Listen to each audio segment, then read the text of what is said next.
Good afternoon, and welcome to the F5 fourth quarter fiscal 2024 financial results conference call. If you require operator assistance during the conference, please press star zero on your telephone keypad.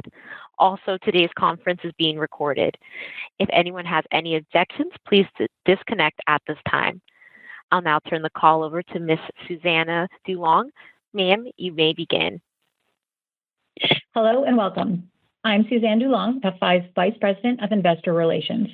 We're here with you today to discuss our fourth quarter and fiscal year 2024 financial results. Francois Locoh-Donou, F5's President and CEO, Frank Pelzer, F5's Executive Vice President and CFO, and Cooper Werner, our SVP of Finance and incoming CFO, will be making prepared remarks on today's call. Other members of the F5 executive team are also here to answer questions during the Q&A session. A copy of today's press release is available on our website at f5.com, where an archived version of today's audio will be available through January 27th, 2025. We will post the slide deck accompanying today's webcast to our IR site at the conclusion of our call. To access the replay of today's webcast by phone, dial 877-660-6853 or 201-612-7415 and use meeting ID 1374-9373. The telephonic replay will be available through midnight Pacific Time, October 29th, 2024. For additional information or follow-up questions, please reach out to me directly at s.dulong@f5.com. Our discussion today will contain forward-looking statements, which include words such as believe, anticipate, expect, and target. These forward-looking statements involve uncertainties and risks that may cause our actual results to differ materially from those expressed or implied by these statements. We have summarized factors that may affect our results in the press release announcing the financial results and in detail in our SEC filings. In addition, we will reference non-GAAP metrics during today's discussion. Please see our full GAAP to non-GAAP reconciliation in today's press release and in the appendix of our earnings slide deck. Please note that F5 has no duty to update any information presented in this call. During today's call, Francois will speak to our Q4 highlights, our strategy and growth opportunities, and our expectations for FY25.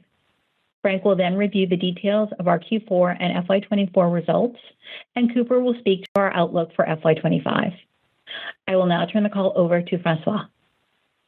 Thank you, Suzanne, and hello, everyone. We delivered a record Q4 across a number of metrics, including $747 million in revenues, which is up 6% year over year and above the high end of our guidance range.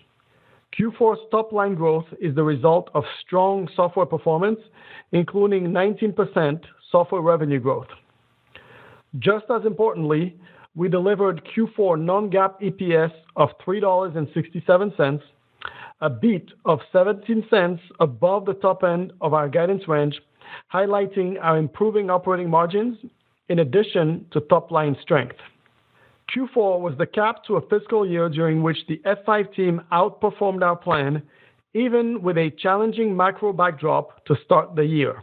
In FY24, we delivered revenue at the top end of our guidance. We also outperformed our initial expectations for software revenue, delivering 11% software growth compared to FY23. And we demonstrated continued operating discipline, generating 14% non-GAAP EPS growth for the year. These results speak to the power of our solutions, the strength of our operating model, and the resilience of our business. In a relatively short period of time, we have substantially reshaped F5 from a hardware-centric single-product company into a security and software leader in today's hybrid multi-cloud world. Our transformation has redefined F5's role beyond the data center, increasing our value to customers, diversifying our revenue, and expanding our total addressable market. The change is evident in several important metrics. In FY17, software contributed $122 million, or just 13% of our product revenue. Today, software is $735 million and 58% of our product revenue. In FY17, subscriptions represented just $24 million, or 20% of our software revenue. Today, they total $624 million and 85% of our software revenue. And finally, in FY17, our recurring revenue was $1.1 billion, or 52% of our total revenue. And today, it is $2.1 billion and 76% of our total revenue. A growing percentage of our business is coming from existing software customers, providing us with very good visibility to a large portion of our revenue for the coming year. As a result of our large software renewal opportunity, improving systems demand trends, and our growing pipeline, we expect revenue growth to accelerate in FY25. We expect FY25 revenue growth in a range of 4 to 5% from FY24. This is ahead of the expectations we outlined when we first shared our FY25 outlook a year ago. In addition to top-line growth, we expect to drive continued operating margin leverage. As a result, we expect to deliver 5 to 7% earnings growth in FY25.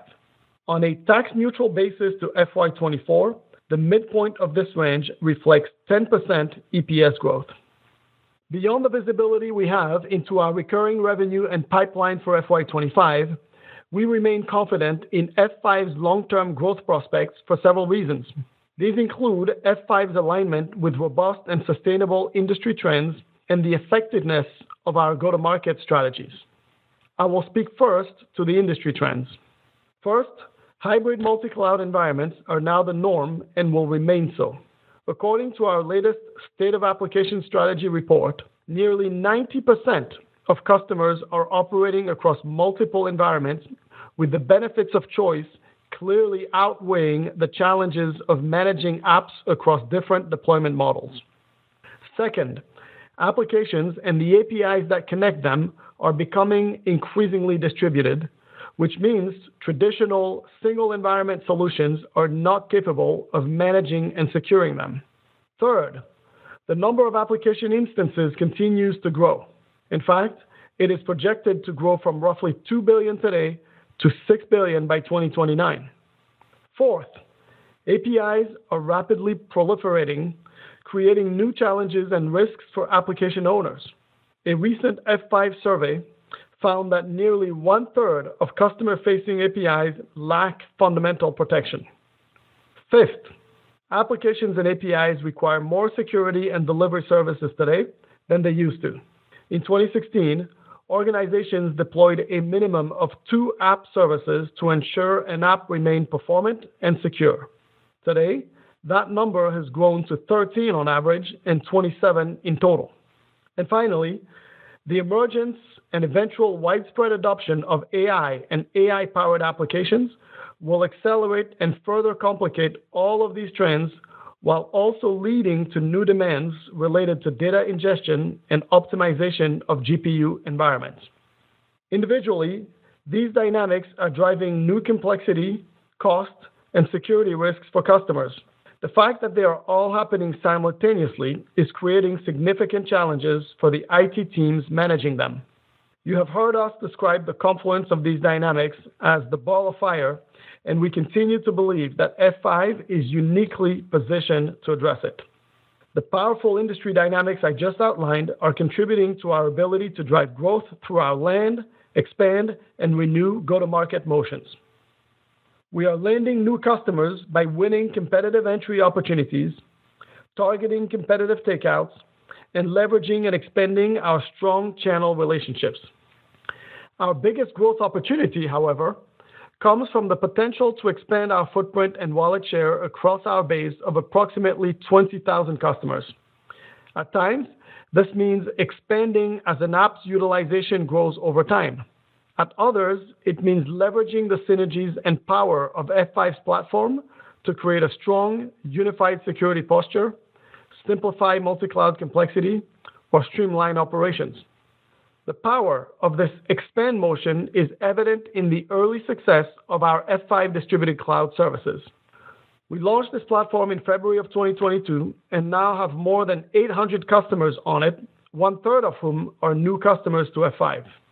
And finally, we are growing as we successfully renew and expand with existing customers. This motion has been a powerful driver for our business and is a testament to the value F5 delivers. Our sales and customer success teams are focused on ensuring it remains so. The relative success of these motions is further evidence of F5's differentiated ability to tame the ball of fire for our customers. We do this across three vectors: app and API security, simplification, and standardization and automation. First, app and API security. F5 delivers the most effective and comprehensive app and API security platform in the industry. We enable our customers to consolidate point products targeting specific threats onto a single integrated platform with a suite of best-in-class capabilities. As an example, during Q4, a global integrated energy company selected F5 Distributed Cloud Services Web Application Firewall and API Protection to enhance and streamline its multi-cloud application security across two major public cloud platforms. Previously, the customer had been running two distinct cloud-native WAF and API gateway solutions. The customer selected F5 Distributed Cloud Services following a comprehensive evaluation which included two competitive offerings. F5 won based on its superior ability to provide a unified security posture, effectively defending against advanced threats and delivering comprehensive API security. Second, simplification. F5 enables the hybrid multi-cloud flexibility our customers' businesses demand with the simplicity their IT operations require. Only F5 delivers solutions that extend across public clouds, to the edge, and customers' on-premises environments. Our solutions simplify connecting disparate infrastructure environments and the applications deployed in and across them. As an example, during Q4, F5 Distributed Cloud Services was selected by the largest mobile provider in a Southeast Asian country to simplify a complex IT challenge. Following a merger with another large mobile provider, the customer faced complications arising from overlapping IP addresses between their core business applications and retail branches. Overlapping IP addresses can cause connectivity issues and operational inefficiencies, especially when different systems and networks are merged. F5's multi-cloud networking technology provided virtual IPs and translation services, which allowed the new entity to easily manage IP conflicts across 500 branches. And third, standardization and automation. F5 solutions enable more cost-effective and scalable IT operations. We streamline customers' operations with consistent policies, comprehensive automation, and rich analytics. This enables customers to consolidate vendors and toolsets, rationalize operational silos, and automate lifecycle management of their on-premises deployments. As an example, during Q4, a large Australia-based multinational bank and financial services organization selected F5 to reduce operational overhead and to refresh, consolidate, and modernize its application infrastructure. Automation enabled by F5 Velos hardware and software eliminated tens of thousands of lines of hard-to-maintain custom code. F5 automation is also enabling application self-service, streamlined certificate management, and hitless upgrades. The new F5-enabled practices have improved security and reliability of the customer's applications while eliminating massive amounts of manual processes and labor. These 3 points of strong differentiation, combined with the well-established role F5 plays embedded in the flow of application traffic, enables us to address the ball of fire for our customers in ways our competitors cannot. Before I pass the call to Frank, as I have the last several quarters, I will speak to the opportunity we see emerging with AI use cases. As we discussed earlier this year, 2024 was the year of AI infrastructure build-outs in preparation for AI apps. AI-driven use cases already are driving significant investment and new application and infrastructure requirements across compute, storage, and networking layers. In networking specifically, AI factories have extremely high data and throughput demands. F5's initial opportunities in AI are concentrated on 3 networking use cases. The first is AI data ingestion, requiring high-performance traffic management for AI model training and retrieval augmented generation, or RAG. Over the last several quarters, we have highlighted customers leveraging F5's industry-leading traffic management capabilities to optimize data ingestion. During Q4, we had another example of a customer choosing F5 for data ingestion. A global conglomerate with businesses across IT, automotive, media, and financial services chose F5 to optimize data ingest for its AI model training. The customer's AI factories are collecting information and telemetry to power its connected vehicle business. In this deployment, F5 is providing high-performance load balancing between the customer's enterprise storage clusters and their AI factories. The second AI use case we are focused on is AI factory load balancing, where we are optimizing the performance and scalability of AI factories with advanced traffic management.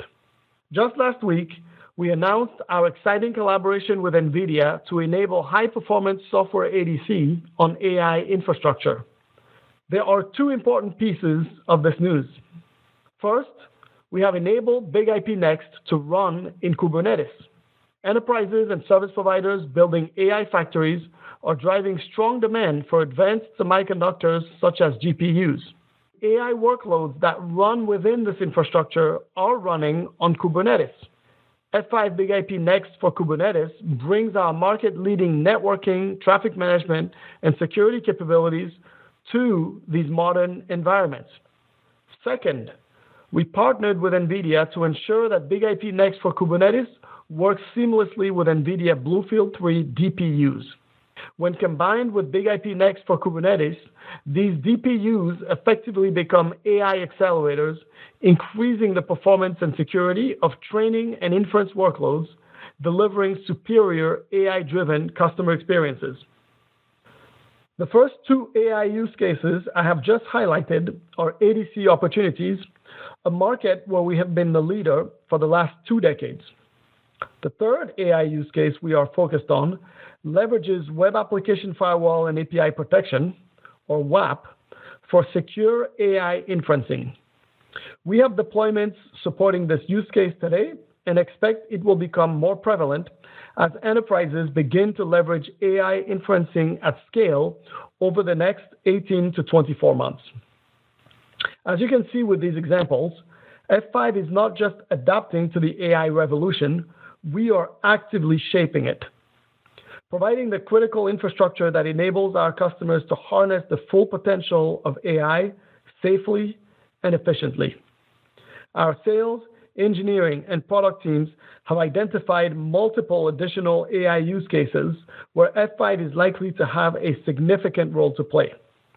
In addition, we continue to implement generative AI solutions across our portfolio, leveraging AI to help customers with their policies and configurations. To conclude, we are confident that F5 is entering fiscal year 2025 with an industry-leading converged portfolio tightly aligned with significant industry trends and customer demand. Because of our unmatched layer 4 through 7 functionality and expertise, we are unique in our ability to address escalating application and API complexity. We bring consistent, industry-leading security. We simplify hybrid multi-cloud complexity, and we streamline operations with standardization and automation. Now, I will turn the call to Frank. Frank? Thank you, Francois, and good afternoon, everyone. I will review our Q4 and FY24 results before I pass the call to Cooper, who will elaborate on our Q1 and full-year FY25 outlook. We delivered strong Q4 revenue of $747 million, with a mix of 52% global services and 48% product revenue. Global service revenue of $388 million grew 2%, in line with our expectations. Product revenue totaled $358 million, up 10% year-over-year due to strong software growth. Systems revenue totaled $130 million, down 3% year-over-year. I will note that demand for systems improved over the course of the quarter, which Cooper will speak to more when discussing our FY25 outlook. Software revenue totaled $228 million, representing 19% growth year-over-year. Our solid execution and renewals drove subscription-based software revenue of $204 million, or 89% of total software revenue, growing 23% year over year. Rounding out our software revenue, perpetual licensed software contributed $24 million. As Francois mentioned, the percentage of our revenue that is recurring continues to grow, thereby enhancing our revenue visibility. During Q4, 78% of our total revenue came from a combination of subscription-based revenue and the maintenance portion of our global services revenue. This is up from 76% a year ago. Shifting to revenue distribution by region, revenue from the Americas grew 9% year over year, representing 58% of total revenue. EMEA delivered a strong quarter with 4% growth, representing 26% of revenue. Meanwhile, APAC declined 3%, representing 16% of revenue. Looking at our major verticals, enterprise customers delivered a very strong quarter, representing 72% of Q4 product bookings. Government customers represented 18% of product bookings, including 8% from U.S. federal. Finally, service providers represented 10% of Q4 product bookings.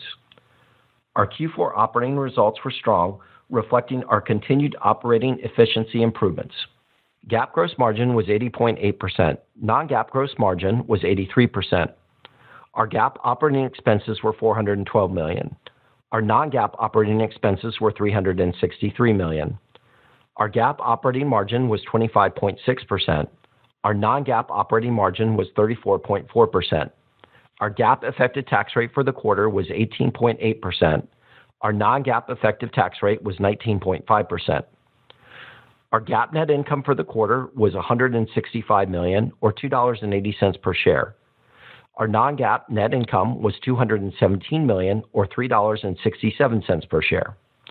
I will now turn to cash flow and balance sheet metrics, all of which remain very strong.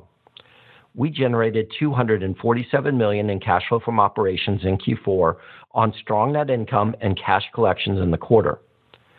CapEx was $6 million. DSO for the quarter was 47 days. Cash and investments totaled approximately $1.08 billion at quarter end. Deferred revenue was $1.8 billion, up 1% from a year ago period.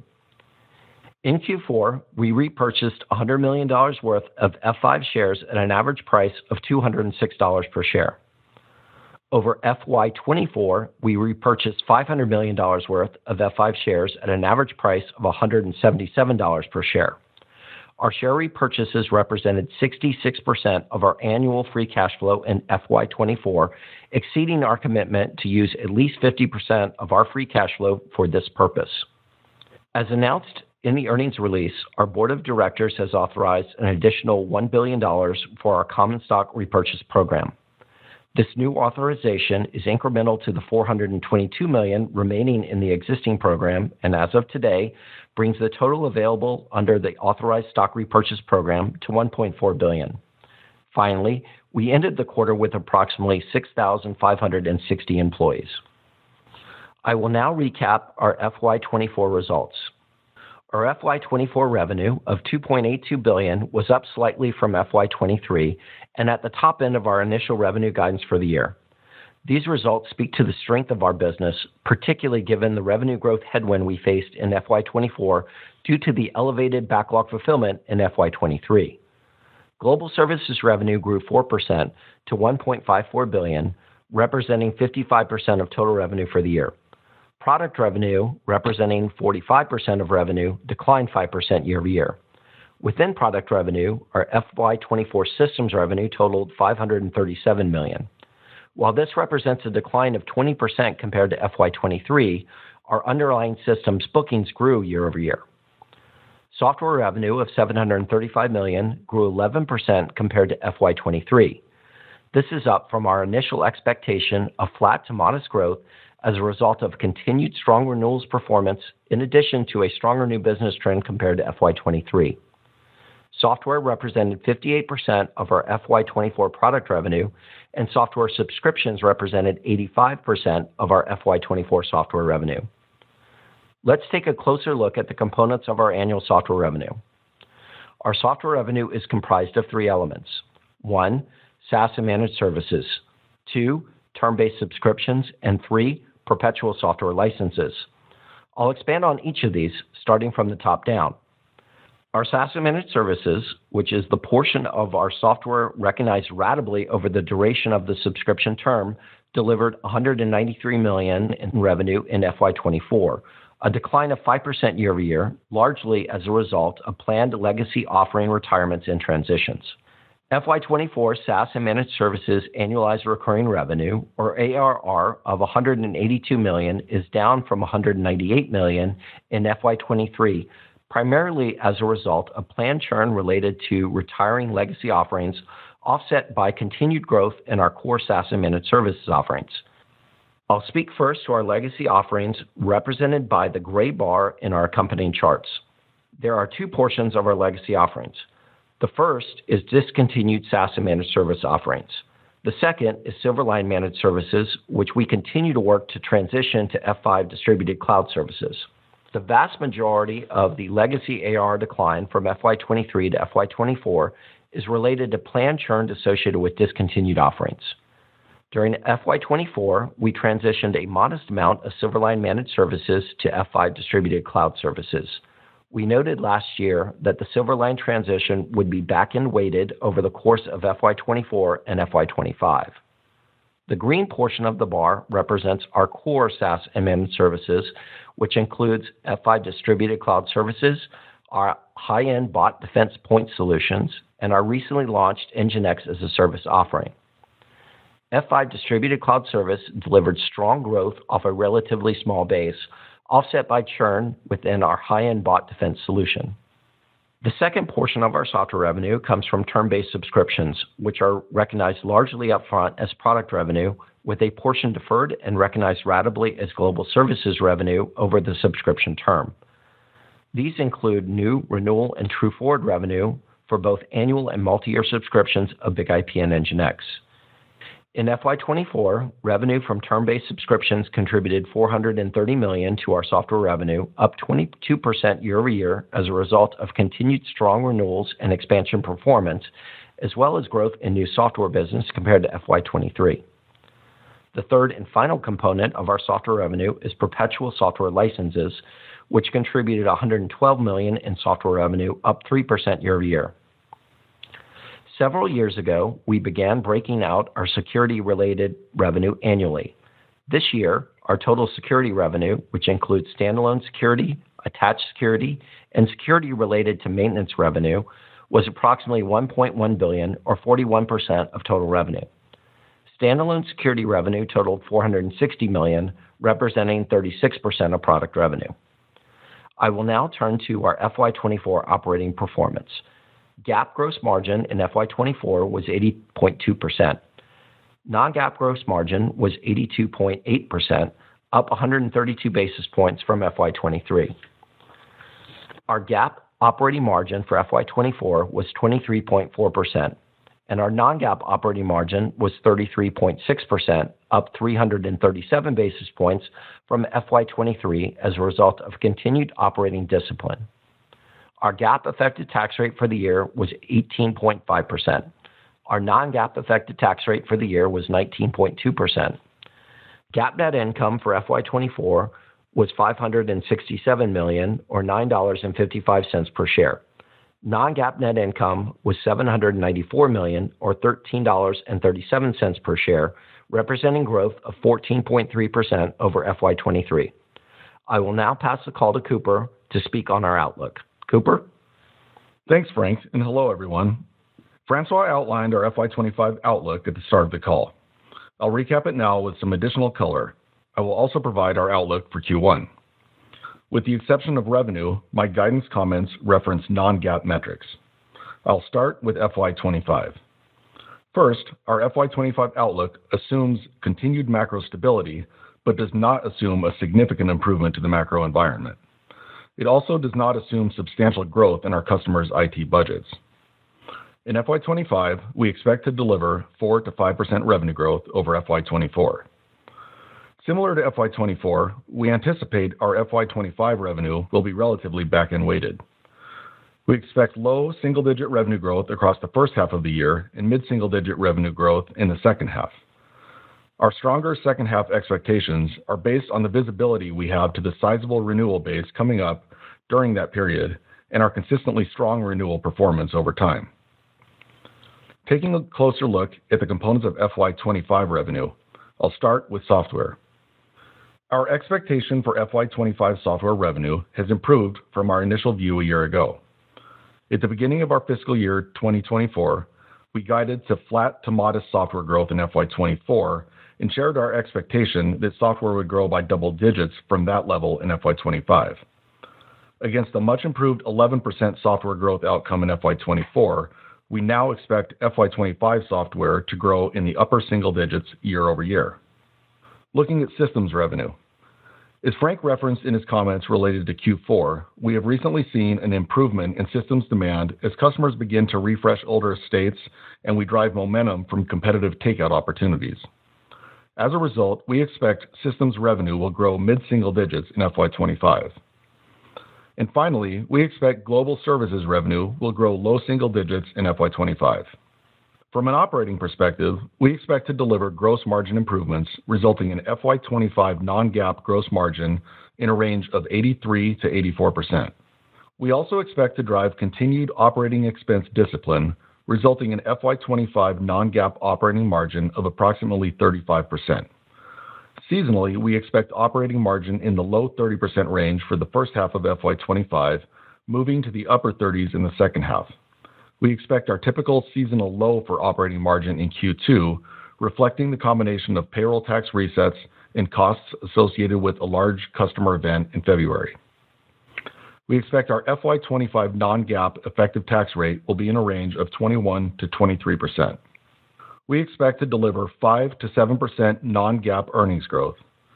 On a tax-neutral basis to FY24, the midpoint of this range reflects 10% EPS growth year over year. Finally, we intend to continue to use at least 50% of our annual free cash flow towards share repurchases in FY25. I will now speak to our outlook for Q1 of FY25. We expect Q1 revenue in the range of $705 to $725 million. We expect non-GAAP gross margin of approximately 83%. We estimate Q1 non-GAAP operating expenses of $343 to $355 million. We expect Q1 share-based compensation expense of approximately $55 to $57 million. We anticipate Q1 non-GAAP EPS in a range of $3.29 to $3.41 per share. With that, I'll pass the call back to Francois. Thank you, Cooper. Before we conclude, I will provide an update on our executive team. I am pleased to announce that Kunal Anand will lead our product organization as Chief Innovation Officer. After a thorough search that included interviews with leaders from across our industry, it was clear that Kunal had both the experience and perspective required for the role. Through his prior experience leading the technical and security teams at Imperva, Kunal brings deep domain expertise and technical knowledge across cloud, security, networking, SaaS, and AI. His entrepreneurial mindset will be a tremendous asset as we execute the next phase of our portfolio roadmap, and I am excited to work with him in his new role. I will also take this opportunity to express my sincere and heartfelt thanks to Frank for his leadership during his time at F5. For the record, I want to share with you all that Frank informed me recently when I asked how I could have been a better boss, that his real name is Frank, not Frank. In all seriousness, Frank, you have been a true partner and friend, and I cannot thank you enough for the impact you have had on this team and our business. And Cooper, I am looking forward to working with you more closely in your new role as CFO. As we enter FY25, we see a more stable environment overall. Importantly, customers no longer have architectural ambiguity. Most believe that hybrid multi-cloud architectures will be the norm for the foreseeable future, in part because they enable organizations to choose the best environment for each application. This is good news for F5 because it means customers must also select partners capable of taming the inherent complexities, risks, and costs that come with the benefits of hybrid multi-cloud architectures. we have firmly entered the era of AI and hybrid multi-cloud, which will characterize the next decade of our industry. F5 is emerging as an important player in this new era. We are developing robust SaaS capabilities and presence and establishing ourselves as an emerging leader in the cloud WAP market. Our unique strength lies in our ability to secure any app, anywhere. F5 has an outsized impact on the world. This year alone, we worked with 2,000 partners across 138 countries to deliver extraordinary experiences for more than 20,000 F5 customers. Together with those customers, we secured, delivered, and optimized millions of apps and APIs that power the world. Our work allows billions of people to live their lives day in and day out. People across the globe can shop, bank, fly, drive, and live more securely thanks to F5. Last quarter alone, distributed cloud services blocked more than 2.3 billion attacks. I offer my humble and deep thanks to our employees, partners, customers, and shareholders. It is truly an honor and a privilege to lead a company that plays such an important part in building a better digital world. Operator, please open the call to questions. Thank you. We will now be conducting a question and answer session. If you would like to ask a question, please press star 1 on your telephone keypad. A confirmation tone will indicate your line is in the question queue. You may press star 2 if you would like to remove your question from the queue. For participants using speaker equipment, it may be necessary to pick up your handset before pressing the star keys. One moment, please, while we pull for questions.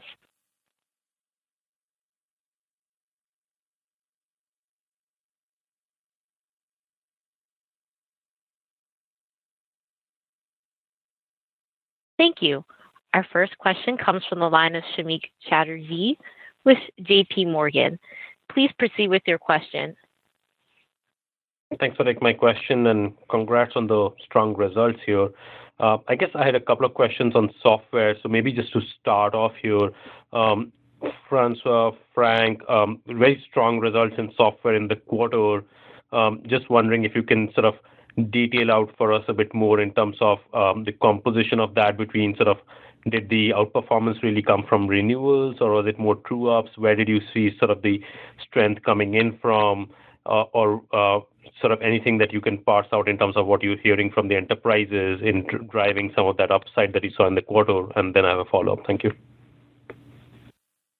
Sure, thanks so much. It's Frank, and let me start with that one and see if Cooper or Francois has anything to add. So in the quarter, as you know, when we talked about our updated guidance when we were sitting with you in July and what we expect to do for the quarter or for the full year would sort of, imply a specific number.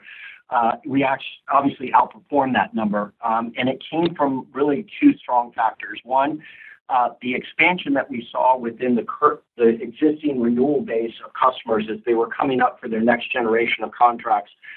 It was quite impressive kind of across the board, and we had a few big ones within there. And the second was actually new business activity from projects that had been delayed. Once people had gotten through their architectural design, they were ready to move forward on some of their software engagements. And that was a factor at the beginning of the year that we did not expect to necessarily see in FY24, which we did end up seeing, in the back half, particularly in Q4. So both of those were really great to see and resulted in a strong upside in software for the quarter and obviously, improved our outlook for FY25. Yeah, and I'll add, this is Cooper, on the expansion revenue opportunity. So we've got really good visibility as to the consumption that our customers have within some of these multi-year contracts. And so that came through as expected. But what we also see was maybe a little bit better performance in terms of consuming new offerings when they did renew those agreements. And so there's kind of two different forms of expansion that we see. And so the consumption-based expansion really kind of landed in line with our expectations. And then we saw some incremental opportunity as customers are consuming more of the portfolio in their second generation multi-year subscriptions. Got it. And for my follow-up, maybe this is more of a broader question, just given the guide that you outlined for software, where you're sort of calling for a high single-digit growth after the strong growth you had in fiscal 24 here. I mean, the broader perception, I think, still remains that enterprises are pretty early in their AI adoption cycle. Why? Just I wanted to understand the sort of thinking in terms of software growth decelerating a bit, particularly in terms of how to think about how much conservatism is in that number versus should we be really thinking of a deceleration this early in the cycle if you're really levered to sort of the enterprises and their investment cycle around AI? Thank you. Thank you, Samik. I'll take this one. Look, I'll come to AI in a moment, but the guidance we're giving here is really driven by the macro trend of enterprises adopting a hybrid and multi-cloud posture. And so, if you pull way up, Samik, at the time where everybody thought that all applications will go into a single public cloud, we saw a number of companies, optimize for a world where all apps would be in the cloud and where all apps would consume app security and delivery services as SaaS. We at F5, we did not optimize for that world. We optimized for a world that would be hybrid and multi-cloud. And today, that's what we're seeing. We're seeing that more than 90% of our customers are in hybrid and multi-cloud environments. And that's generating a number of tailwinds that are serving the business that we have optimized for. Specifically, we're seeing a lot of customers do automation on-prem to get the benefits of the cloud in their private cloud environment. We're seeing applications becoming increasingly distributed over multiple infrastructure environments. We're seeing a large proliferation of APIs that need to be secured. We're seeing more need for security services for each application. And all of these aspects of implementing hybrid and multi-cloud architectures are benefiting F5, and that is why we're seeing outperformance in the consumption of existing software agreements, as well as customers starting, new software projects with us. It's also having a positive impact. As you saw, we're saying that our hardware will actually grow next year. And this is also in part because customers are comfortable with their hybrid multi-cloud architectures. They're comfortable that they will be in their data centers for the foreseeable future. And so any hesitation that existed in the past around refreshing existing hardware estate, we have seen any of that hesitation fade away with customers having full confidence in their current architectures. Francois, any comments on sort of why should there be an acceleration or deceleration, particularly with AI still being a major driver of investment for the enterprises? So in terms of guidance for next year, so it's early in the year, and we'll see how the year plays out. But of course, we want to remain prudent with our guidance overall. AI, we are in the very early days of deployments of AI, but we're seeing opportunities for F5 both in hardware and in software. And the positive news on that is these opportunities are new insertion points for F5. So if you step back, F5 over the last 2 decades has really mastered the expertise of securing and delivering a critical network and application traffic across data centers and clouds. It turns out that expertise in managing, securing, and optimizing critical application traffic is very much needed for AI workloads where there is significant movement of data between the device and storage tiers or between storage tiers and GPU clusters. And so we are finding insertion points for those early companies that are building AI factories.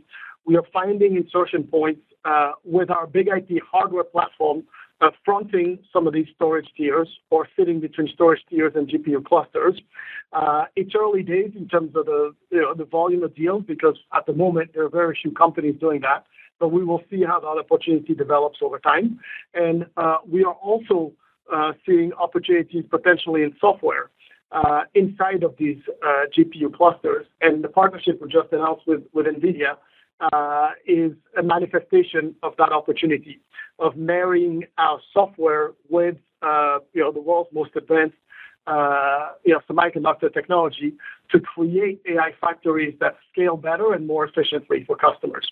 So we see opportunities in AI. That being said, we have not really baked very significant contribution from AI in our FY25 guidance because our current belief system is that these opportunities will develop over time, and it's more of a 26 and beyond where we would see meaningful revenue contribution from these opportunities.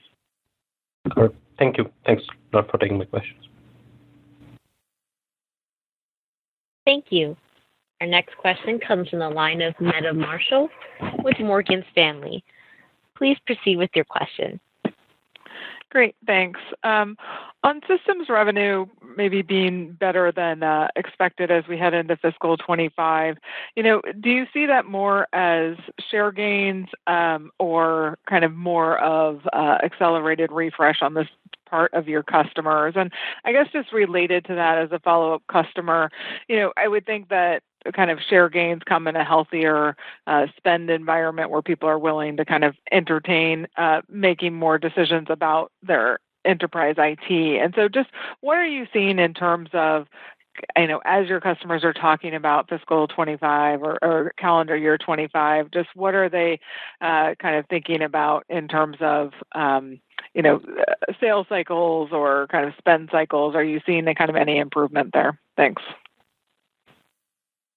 Yeah, I'll start, Meta, and then Francois, if you want to follow up. I'd say the strength we're seeing on systems is both from competitive replace opportunities.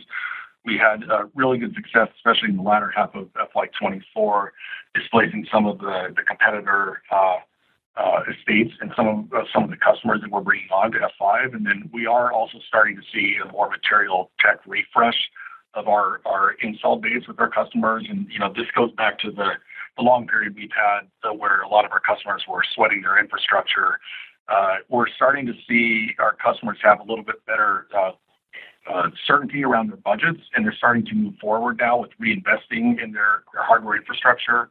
And so that's a trend that we think will likely continue to play out over the next several quarters, and that's kind of behind our mid-single-digit growth outlook for the hardware business. I mean, I just add that, yes, we do continue to gain share from the data we look at. We continue to gain share in the traditional ADC market.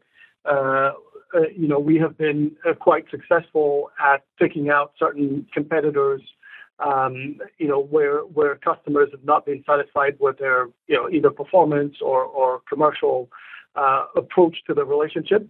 And so we've had gain shares on that. But I think there is perhaps a more macro effect here that customers have become, from what we can see, quite comfortable with their hybrid multi-cloud architectures. And, as a result, they're really comfortable with moving forward with refreshing their estate, and they're comfortable deploying these new hybrid multi-cloud projects that sometimes it's hardware and software combined across the estate of applications. Great. Thanks, guys.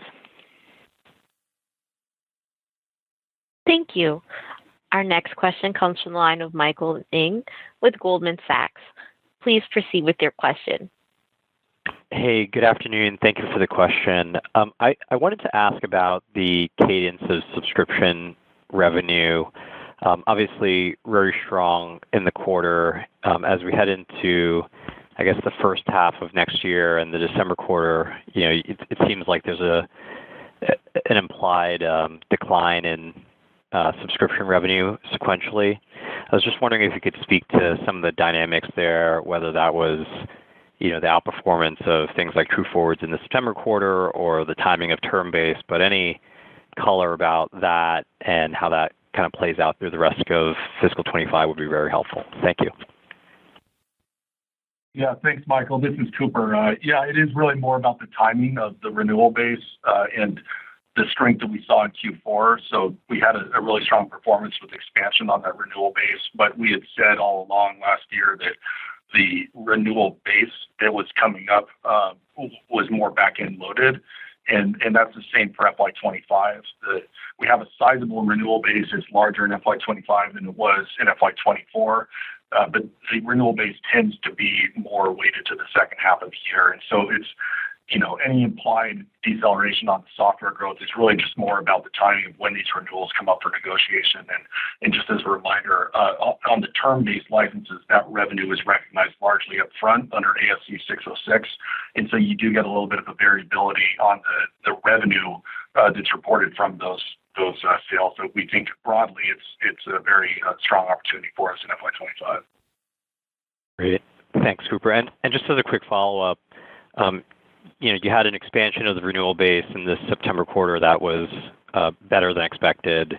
I guess, are you assuming a similar level of expansion of the renewals that come up in fiscal 25, or smaller or bigger? Thank you. Yeah, so we adjusted our assumptions a little bit on the renewals to just take into account the continued strength we've had. I mean, every year that base gets bigger, and so we have to take that into account when we're setting our guidance. But we have been very consistent in terms of both renewing and driving expansion, and so that is something that we're factoring in the growth outlook. And then from the new side of the software business, that also is increased. We're looking at the new software as being flattish year over year, but that's against an improved FY24 result from the new software projects that we deliver for our customers. Thank you very much, Cooper. Thank you. Thank you. Our next question comes from the line of Amit Daryanani with Evercore ISI. Please proceed with your question. Yep. Good afternoon. I have two questions as well. I guess maybe to start with, Francois, could you just talk a little bit more about the big IP next for Kubernetes? You've talked about it a little bit already, but just talk about, which customer base do you think this will resonate more with? Is it sort of the hyperscalers that are deploying more of the NVIDIA AI solutions right now, or do you think it's going to be more with the enterprises over time?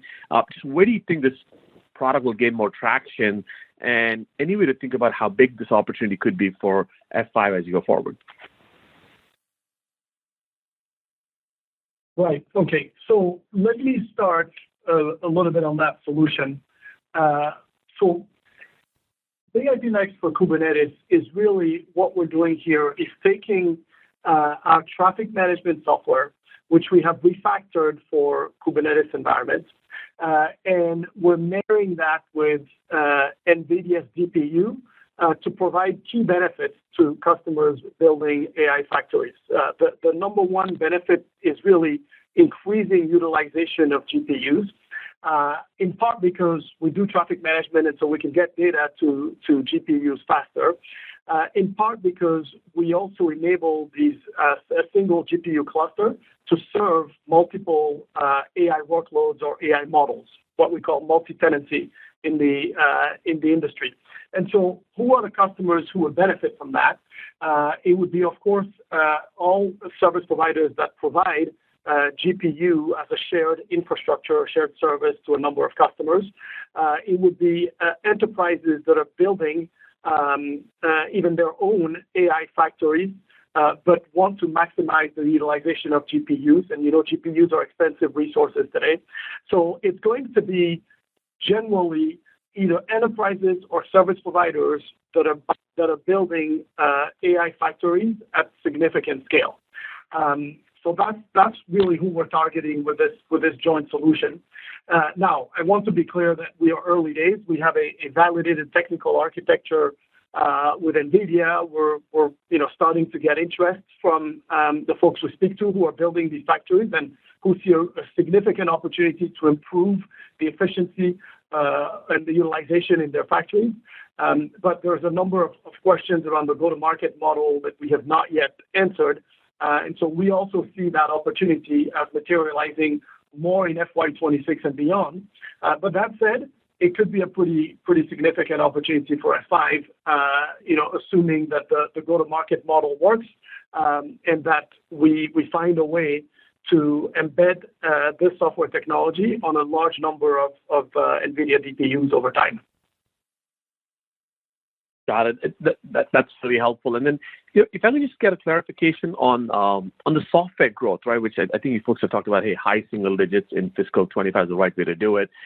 Is it fair to think that software growth, just like we have talked about the top line, will be a bit more muted, maybe flat, low single digits in the front half, and then ramps up in the back half? And we're going to understand this because you do have a very tough compare in the March quarter where you had some term license deals on the software side. So just any kind of cadence on the first half versus back half on software and how to think about that would be helpful. Thank you. Yeah, so we provided some context on the overall revenue growth seasonality for the year, where we said it would be kind of low single-digit growth in the first half of the year and mid-single-digit second half. And really the leading contributor to our overall growth is software. So you can kind of get an idea that the software growth will also probably be stronger in the second half. And again, that's tied to that larger renewal base that we have coming up in the second half of the year. And so, we'll see how that plays out over the course of the year. But, a lot of these opportunities, as we said, they can be pretty material in size. So in any given quarter, there's going to be some variability up or down in the growth rate. And so we wouldn't, prescribe too much emphasis on an individual quarter's growth outlook. But broadly, the upper single-digit growth we feel really good about for software. And again, as Francois noted earlier, we have pretty good line of sight to about 2/3 of the footprint of where that software is going to be coming from, because it's business we've already contracted. And so that gives us a lot of confidence in the outlook for the year. Got it. Thank you very much. Thank you. Our next question comes from the line of James Fish with Piper Sandler. Please proceed with your question. Hey guys, nice quarter. Just curious, as going back to Meta's prior question around systems, you guys have talked in the past about potential price increases, and clearly your largest competitor in that space changed their packaging and pricing. So how are you guys thinking about a potential price increase for some of your legacy systems or the maintenance itself, given kind of that change? And is that included in sort of the growth rate around mid-single digits for systems, especially when this is a segment that, Francois, back in, I think, 17 or 18, you talked about it as kind of a mid-single digit decline kind of segment. So just additional color would be great, guys. Yes, Jim. So, our view of the segment, Jim, in general, has been that the unit demand in that segment over time would decline at the sort of mid-single digit, decline rate. And if you look at, since we made those statements in 2017-18, and you kind of drive a trend line across the segment, I think you would see that roughly it has kind of materialized. Now, that could change over time. There are a couple of things that could change that. One is, again, this commitment we're seeing to hybrid multi-cloud architectures from customers and kind of the strength of their on-prem deployments and plans, including some data center build-outs. And two is AI, where we are seeing some opportunities in hardware in front of the storage tiers. As you probably have seen that we announced recently also a partnership with Meta to accelerate the joint deployments that we're doing in AI for these opportunities. So I think those are a couple of factors that may change our view on the segment, but for the time being, what we've said about this mid-single digit decline is our view. In terms of price increases, we have announced modest price increases for this year, for the beginning of the year. And we've had price increases in the past as a result of changes in supply chain. And so we monitor both the competitive environment and the price performance value that we want to give to our customers, and we make adjustments based on that, and we will continue to do that in the future. Yeah, and just to clarify, those price increases, when we say beginning of the year, that's calendar year that those go into effect. You guys care to quantify how much that price increase is? And then, Francois, building off of what you just said, as well as your AI commentary before in terms of those three buckets, is there a way to think about when to expect each of those tailwinds to come in, if there's any sort of difference on timing, or if we should think about them all coming in kind of together at the same time? So the price increase in hardware, Jim, is in the single-digit percentages. And as it relates to the AI opportunity, in terms of quantifying things, Jim, the first opportunity that we see that is immediate is with big IP hardware, sitting between an AI app and the storage tier, or between the storage tier and the GPU cluster. And those are deployments that we're seeing right now. We have won already a handful of opportunities where we're doing that. Those opportunities are with large enterprises building AI factories, or service providers also building AI factories, and we've seen that both in the U.S. and internationally. We're not planning on that being a very significant contributor to revenue in 2025, but we're starting to see more deployment, and we'll see how fast they scale. But that's the opportunity that's the most immediate. The second opportunity then is in software, and that's where we are going into the GPU clusters. Our partnership with NVIDIA is about that, and it's about improving the efficiencies of these GPU clusters using F5 traffic management software. I think that opportunity, from a timing perspective, is really 2026 and beyond, because there's still a lot of go-to-market and commercial work to be done before we are ready to go into production with these solutions. Thanks, guys. Thank you. Our next question comes from the line of Simeon Leopold with Raymond James. Please proceed with your question. Great. Thank you for taking the question. First, I just want to see if I can clarify how you've updated the cadence forecast. On the last earnings call, you had indicated the first half of fiscal 25 would be relatively flat with strength in the second half of the year. Now you've given us this forecast for the first quarter that at the midpoint is about 3% year-over-year growth. I think you're implying that the second quarter should be somewhat similar year-over-year growth, and so you've essentially guided up from the prior quarter's flat first half, rather than implying that Q2 should be down a lot to compensate for the 3% growth in the first half. And then I've got a quick follow-up, if you can just clarify that guidance comment first. Yeah, thanks, Simon. We did update our expectation for the first half of the year to be low single-digit growth. And so, you've got the guidance for Q1, and so we'll leave it to you to make an assumption around Q2. But probably what you're seeing is some of the strength that we're seeing on the expansion from the renewals. It's a little bit of the factor on the software side, and then the strength we're seeing in systems where we had said we expected it to grow for the year, but we hadn't put an expectation against that growth rate, and now we're seeing mid-single digits, and you can assume we'll start to see some of that benefit sequentially in the first half of the year.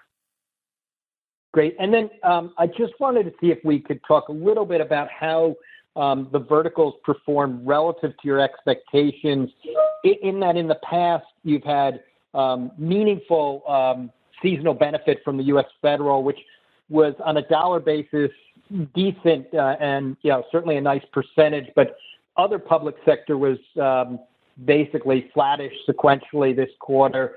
Just wondering, it sounds to me like your enterprise was the positive surprise that offset others, but how did your verticals perform relative to expectations when you guided? Thank you.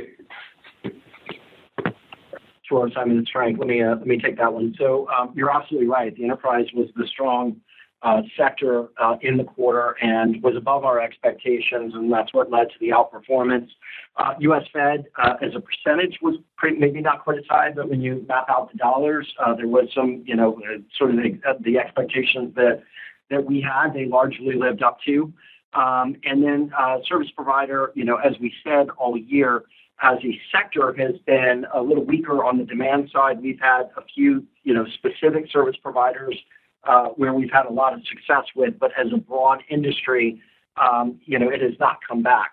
There's still sort of a lot of constraint on demand there. So this largely performed as we expected, with the exception of enterprise, which came in stronger than we expected at the beginning of the quarter. Thank you. Thank you. Our next question comes from the line of Sebastian Naji with William Blair. Please proceed with your question. Thanks for squeezing me in. Two quick ones here. Just the first one, can you give us a sense for how much of your growth each quarter is coming from new customers? It just would be helpful to get your view on how much growth in 2024 came from competitive share gains, and then how much new customers are expected to contribute to growth in fiscal year 2025. And then my second question, just so it's out there, is around the new Bluefield NVIDIA announcement. What are you serving as an alternative to here? Are you replacing a native NVIDIA load balancer? And if so, what is the risk for them to build a more competitive offering and drive that higher utilization internally with their own solution? Thank you. Thank you, Sebastian. Let me start with the first part. The first part of your question, which is, new customers. Thank you. So, Sebastian, we win. Of course, we win a number of new customers every single quarter with every part of our portfolio, with Big IP, with NGINX, and with distributed cloud services. In fact, we saw, for example, that distributed cloud services last year at this time, we had about 500 customers. Now we have over 800 customers with distributed cloud services. So we have seen a lot of traction with distributed cloud with new customers, including customers that had never purchased anything from F5. We also win a number of new customers in competitive takeout opportunities with our ADC solutions. However, the majority of our growth comes from existing customers, and that was true in 24, and it will be true also in 2025. And it comes in the form of expansion in existing agreements that we have signed with our customers, and it comes in the form of cross-selling multiple product families into existing customers. And the trends we're seeing with customers deploying hybrid multi-cloud architectures, we're seeing more opportunity for us to go into existing customers who have purchased multiple point solutions over time and consolidate these point solutions onto F5 as a platform today, because we have built a single software stack that includes all the security and delivery needs that large enterprise customers need. So one of the ways that we grow into existing customers is consolidating functions and application services onto F5. As it relates to the second question on the Bluefield 3 with NVIDIA, look, there will be, our view of this is we provide a very compelling way of addressing the issue of GPU utilization in GPU clusters. It's an issue for the whole industry. GPUs are expensive and scarce resources, and the expertise in layer 4 to 7 traffic management and security that F5 has, and that is factored for Kubernetes environments, is unique. Nobody else in the industry has that expertise. Nobody else in our industry has those capabilities. And NVIDIA, of course, recognizes that, which is why we have spent a lot of time with them, building this technical solution together. That being said, of course, I'm sure that others in the industry will look to address this issue over time, and I'm sure that it will be, there will be competition. It will be a solution that is contested over time. But we think we are early in the market. We think we have a solution that is compelling, and we know that the 2 decades of expertise that we have amassed in, high performance traffic management and security directly applies to these AI workloads, and that no one brings that expertise to the table today or frankly in the foreseeable future. So we're pretty confident about the differentiation in the technical solution. The work that is ahead of us is figuring out what are the go-to-market and commercial models that will work for customers in the field. Helpful. Thank you. Thank you. Due to time constraints, we'll take our last question from Matt Dezort at Needham. Please proceed with your question. Great. Thanks for taking the question, and congrats on the great results, guys. On the go-to-market, I guess, just quickly, as you turn the page to fiscal 25, any changes in sales comp incentives, especially as you start to, more cross-sell NGINX One, and any changes to the partner program as you think about fiscal 25? Thanks, guys. So, on the partner program, so we have a pretty strong program. I mentioned earlier that we work with 2,000 partners across the globe that are all involved in our Unity program, and frankly, I have been very pleased with the way our partners have embraced the growing portfolio at F5 and have contributed to wins with Distributed Cloud, with NGINX, and of course with our Big IP product family. Over this year, in terms of incentives for our sales force, of course, we're going to continue to win in hybrid multi-cloud architecture and incent our teams to cross-sell the portfolio of F5. We have a number of customers, it's a diminishing number, but a number of customers that today have only one product family for F5, and we think a big opportunity for F5 is to cross-sell our second or third product family into these customers. And our incentives to our sales teams increasingly go to that, cross-selling the portfolio. And of course, we have been working hard with our teams in research and development in building the technical synergies across the portfolio that make it easier for the sales teams to cross-sell and make it easier for our customers to consume multiple product families from F5 because they see tremendous value from doing so and doing so across all their application infrastructure environments. All right, thank you. This concludes our call today. You may now disconnect. Thank you for your participation.